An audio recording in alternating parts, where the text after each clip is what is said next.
Here's something we haven't heard for a while. There's a corner of the Hamilton housing market where sales went up last month, while prices dropped 10%. And while everyone's at the cottage and not paying attention, it's not really getting talked about. And it's not detached homes. If you've been waiting for a window to buy in this city, this could be it. I pulled the full July 2026 market stats for Hamilton this week, and I want to break down what's really going on because the surface numbers and the real story are often two different things and can mean vastly different things for different people looking at different homes in different areas. If you're thinking about buying or selling in Hamilton before the end of the year, this is going to be relevant for you. Now let's start with the number driving everything else this month. And that's new listings in Hamilton, which dropped 20.4% in July compared to the same time last year. Now, summer tends to be slower in general in real estate because, like I said, people are at the cottage, they're on vacation, which makes sense because we get such a short window of real summer weather. But that being said, this over 20% drop is compared to the same time last year, and last year wasn't a great year. So what this is telling us is that sellers are pulling back pretty hard.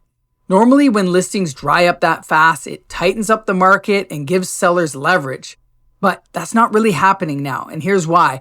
Nationally, the Canadian Real Estate Association just reported home sales are up for the third straight month, and prices held flat month over month for the first time since January of last year. The rest of Canada seems to be sort of starting to stabilize. So why isn't Hamilton following that same pattern? Well, it's because our sellers are stepping back and our buyers are not stepping up, when in reality, buyers have all the opportunity right now. So that combination is leading us to where we are. I'm curious if this sounds like you. If you're ready to buy, but you've been holding off for a while, are you starting to think about a move or is something still holding you back? I'm curious. Let me know in the comments. And here's numbers to back up what I'm saying. Sales are down 8.5% in July, even with far fewer homes listed. So when listings drop that hard and sales drop too, it's not really a market tightening in anyone's favor.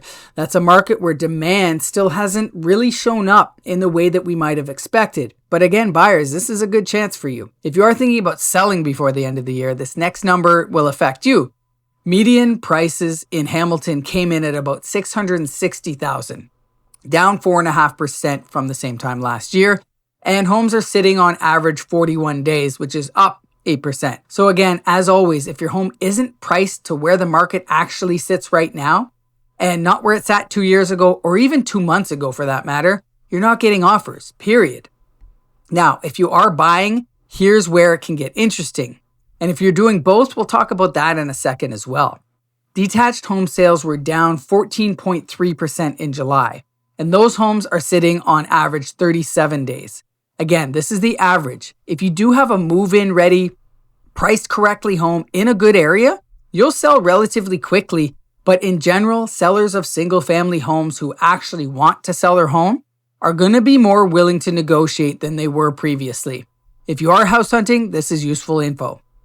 And if you are in the position where you need to sell and buy, don't get too caught up on what you could have gotten or what your neighbor might have gotten a while back. Remember, if you're getting less for your home, you're also getting your new home for less. And this is especially advantageous if you're upsizing. If you're not sure what neighborhood would be right for you, I put together a free guide that covers exactly that. The link's in the description. Also, feel free to text me with any questions you might have. But okay, here's the number I opened the video with.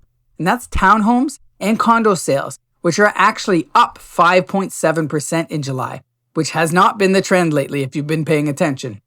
These have been on their way down. While prices also dropped almost 10% on average, they're down to $532,000, just over. At the same time, new listings in that category collapsed almost 28%, which means inventory is draining fast. Some buyers who got priced out of detached homes over the last few years are probably recognizing this and moving into this segment.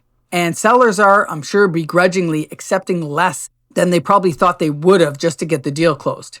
So if you've been priced out of a house in Hamilton, this could be your way in, but it's not going to stay like this forever. One more thing I want to mention is Hamilton's Affordability Index, which sits at 63. That is up 5% from last year. It's still low by historical standards, but it's moving in the right direction for the first time in a while.